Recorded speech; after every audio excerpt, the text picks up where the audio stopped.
Mamatay sila sa sama ng loob. So, malungkot lang ko ito, dalawang punto, Mr. President. Unang-una, yung mamatay sila sa sama ng loob.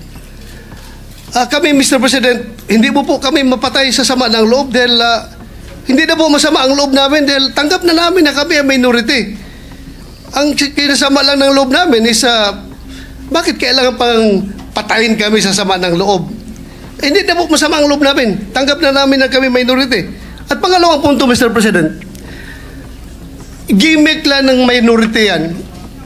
Ang Senado po, hindi po ito noon-time TV show na puro gimmick ang ating tinitikap dito. Kami po ay nag-raise dito ng legitimate issues which requires legitimate attention.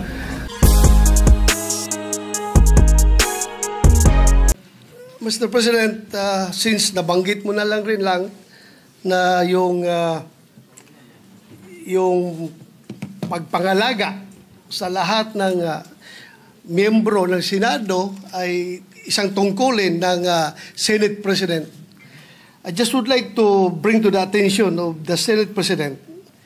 I came across with the news. Now, when the Senate President was asked by a certain Christian Esguerra regarding the minority taking up the question about the custody of Bryce Hernandez. Ito po ang sagot ng ating Senate President, which I find it very, very, very sad because being the Senate President, we hope that you are going to take care of not only the majority, because you are not the majority leader, you are the Senate President, and we hope that the majority and the minority will be taken care of by the leadership of the Senate. And if I quote your answer, Mr. President, gimmick yan ng minority. Hindi ba nila naiisip na baka si Martin Romualdez ang tuta ko? Makabintang sila porque pinagbigyan ko yung TRICOM, tuta na ako. May ginawa ba akong illegal? Yung request ng House of Representatives, illegal? Hindi. Ang gusto ninyo, awayin ko yung House of Representatives on day one. Mamatay sila sa sama ng loob. So, malungkot lang ko ito, dalawang punto, Mr. President. Unang-una, yung mamatay sila sa sama ng loob. Kami, Mr. President, hindi mo po kami mapatay sa sama ng loob dahil hindi na po masama ang loob namin dahil tanggap na namin na kami ang minority. Ang kinasama lang ng loob namin is bakit kailangan pang patayin kami sa sama ng loob? Hindi na po masama ang loob namin. Tanggap na namin na kami minority. At pangalawang punto, Mr. President, gimmick lang ng minority yan. Ang Senado po, hindi po ito noon-time TV show na puro gimmick ang ating tinitikap dito. Kami po ay nag-raise dito ng legitimate issues which requires legitimate attention. So, Mr. President, ako po ay nalulungkot, which brings me to my parliamentary inquiry, Mr. President, na yung si Bryce Hernandez, yung kanyang custody was transferred, physical custody, I'm talking about physical custody, was transferred from the Pasay City Police Station to the Senate Sergeant at Arms room. Through, yung from correction, from Camp Crame to Pasay, it was done through plenary action. Now, lately we heard that he was again transferred from Pasay to the Senate without plenary action. This is my parliamentary inquiry. Kung is a parliamentary action can be subverted by an action which is not a parliamentary action? Yun lang tanong ko. Matter of procedure lang, Mr. President. Dahil kung ganun, kailangan klaruhin natin yung ating rules. Thank you, Mr. President. Before I recognize the majority leader to place on record the recommitment of Mr. Hernandez, when I said mamatay sila na sama ng loob, we were addressing the trolls because it was the trolls who were saying something to that effect. na misunderstood nila completely. No? I'm not supposed to do this. I'm not supposed to answer you here in the rostrum, but I cannot help but do that because you took the floor and parang sinisita mo yung Senate President, which is very unparliamentary. But nevertheless, I will answer you. Ano? Like, for example, yung sinasabi nila na sumunod daw ako kay Martin Romualdez. Just because I mentioned that Martin Romualdez called me, does not mean that ako'y sumunod sa kanya. The request was coming from the House of Representatives. And the request was to retain Hernandez in Congress. At doon ako hindi pumayag. Is that being tuta? So you cannot help but also think na sasama ang loob ko pag binibintangan ako ng salita. Hindi po ba? So ayun, anyway, mabuti na yung masagot natin yan. At sinasabi ko sa kanila, yung mga trolls, yung mga sinasagot namin. Ngayon, to answer the issue of Mr. Hernandez, the majority leader may read the recommendation or the recommitment of Mr. Hernandez to the Senate custody. The Deputy Minority Floor Leader, Senator Joel Villanueva. Senator Joel Villanueva is recognized. Thank you, Mr. President. Thank you to our Majority Leader. Mr. President, distinguished colleagues, I have been listening attentively to the statements, comments, ideas, arguments being raised in this August chamber.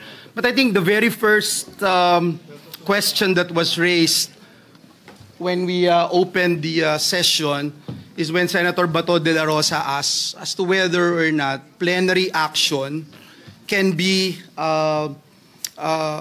superseded, Mr. President, by any action of the committee or even the Senate President. Mr. President, let me put on record my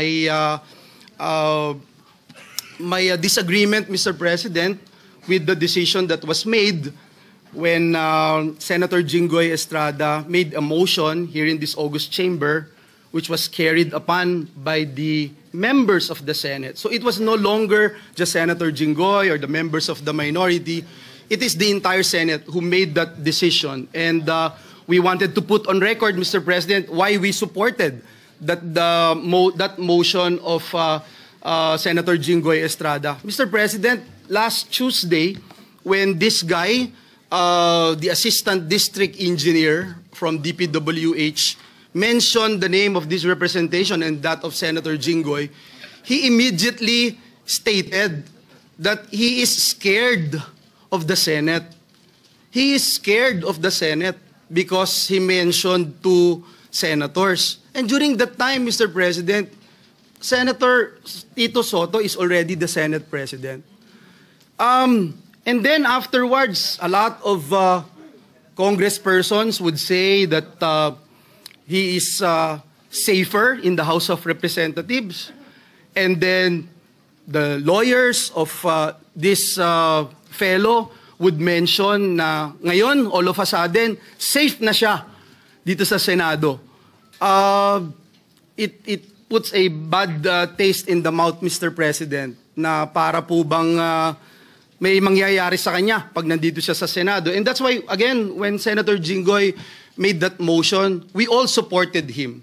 And not just the members of the minority, but the entire members of the Senate. And so, Mr. President, even if the majority right now, including some members of the minority, would support the idea of bringing him here in the Senate premises, Senate custody, I will have no objection, Mr. President. But as a former majority leader, I tried to look at the rules, Mr. President. I have not seen a single line in the Senate rules that says the plenary action ay po pwede pong masupersede ng anumang suggestion ng committee o ng mga abogado po natin sa Senado. But again, Mr. President, let me put on record, I will submit with the wisdom of the majority. If that is the desire of the majority, na ibalik po siya dito, yes, I have no problems with that, Mr. President. It's just that I appeal to my colleagues here. Dear colleagues, kung kayo ho dito ang isa sa mga pinangalanan, kahit wala hong ebidensya, kung kayo po dito ang ginawan ng Sabi nga ni Senator Cayetano, hindi screenshot eh. Picture ng isang telepono. Kayo ho yung gawa ng ganun. Kayo ho yung gawa na sabihin, idinala sa bahay nyo yung pera. Doon po sa simbahan ng JIL Church. Mr. President, hindi ko ho alam kung anong mararamdaman nyo kung nasa sapatos ko po kayo. Kahit ho si Satanas, hindi papayag dun sa script niya. Tatanggap ka ng suhol sa simbahan. Tapos, kung ano yung sabihin niya, yun ang masusunod. Doon ako sa PNP custodial. Doon ako sa Senado ngayon, nagbago na isip ko, and then susunod do tayo. Mahirap hulunukin yun, Mr. President. Dear colleagues, sana hindi nyo maranasan itong ginawa sa amin. Lahat ng katotohanan, pumupunta sa atin. Yung sinasabing CA member ako, 2023 of October, 2024 po ako naging CA. Ang dami nyo rito, kalahati po dito CA nun. 2023, sabi, kino-confirm si Secretary Bonoan. 2022, confirmed si Secretary Bonoan.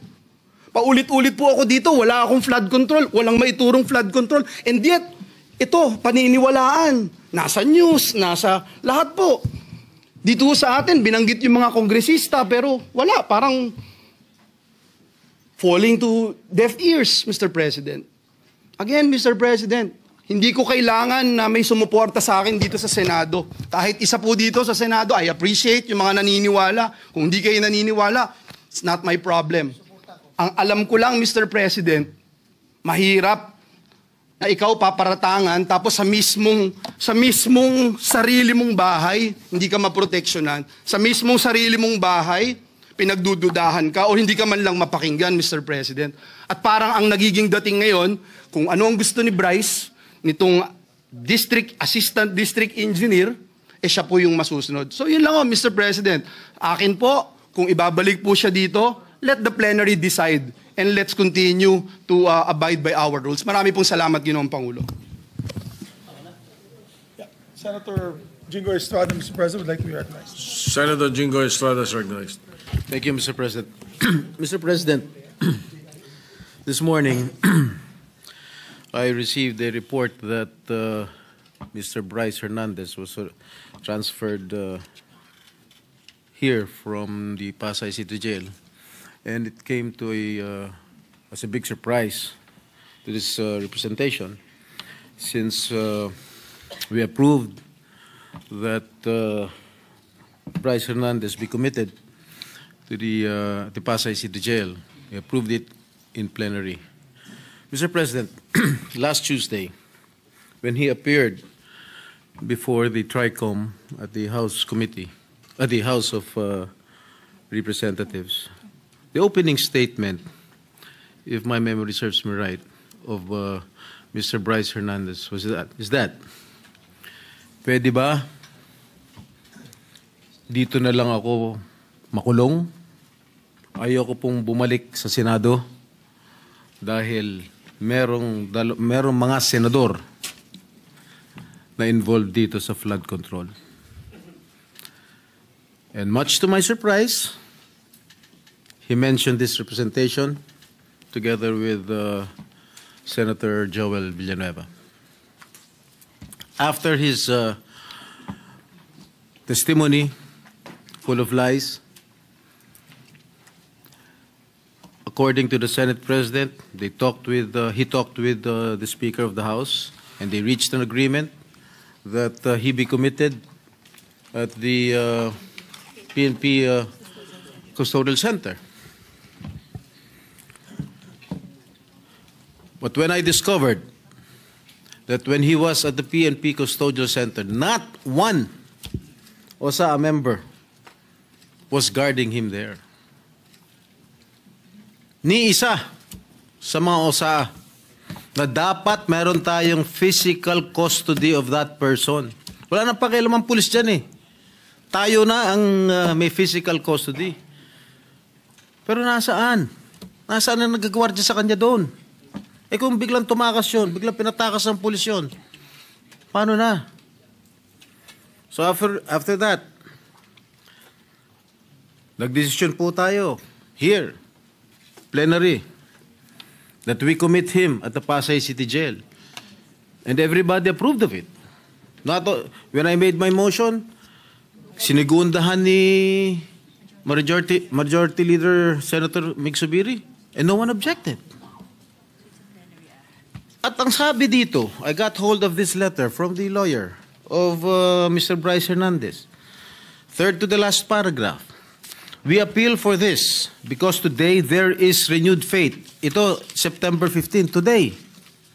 Under your leadership, Senate President Soto, and with Chairman Lacson's stewardship of the Blue Ribbon Committee, there is assurance that the Senate will stand not only as a body of discipline, but as an exemplar of fairness. Mr. President, noong Tuesday, sabi ni Bryce Hernandez, ayaw niya rito. Kayo na po ang Senate President noon. Bakit ngayon sasabihin itong abogado niya, there is renewed faith?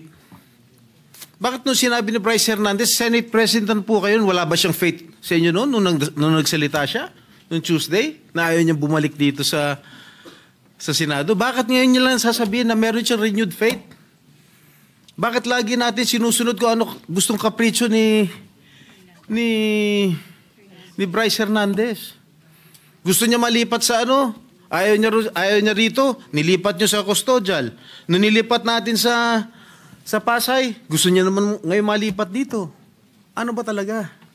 Why are we giving so much importance or credence to this person who is a liar, who is the number one suspect of this corruption, what is happening in our country today? Bakit? Bakit? Meron ba nagproprotection sa House of Representatives? Bakit nung nag-hearing ang Blue Ribbon Committee po, nung si Congressman Marcoleta pang chairman ng Blue Ribbon, nagbanggit si Diskaya, ilang congressman ang involved sa korupsyon. Pagdating nung kinabukasan, hindi na front page, hindi masyadong pinag-usapan. Nung si Bryce Hernandez na, nagbanggit ng 2 senador, front page na kaagad kami. Kahit hindi totoo yung sinasabi niya, na walang basihan. 30% commission daw. Ang putang ina. I'm sorry. Strike that from the strike out from the record. Which part? I'm sorry. The phrase is stricken off the record. How can I demand 30%? What is his basis, Mr. President?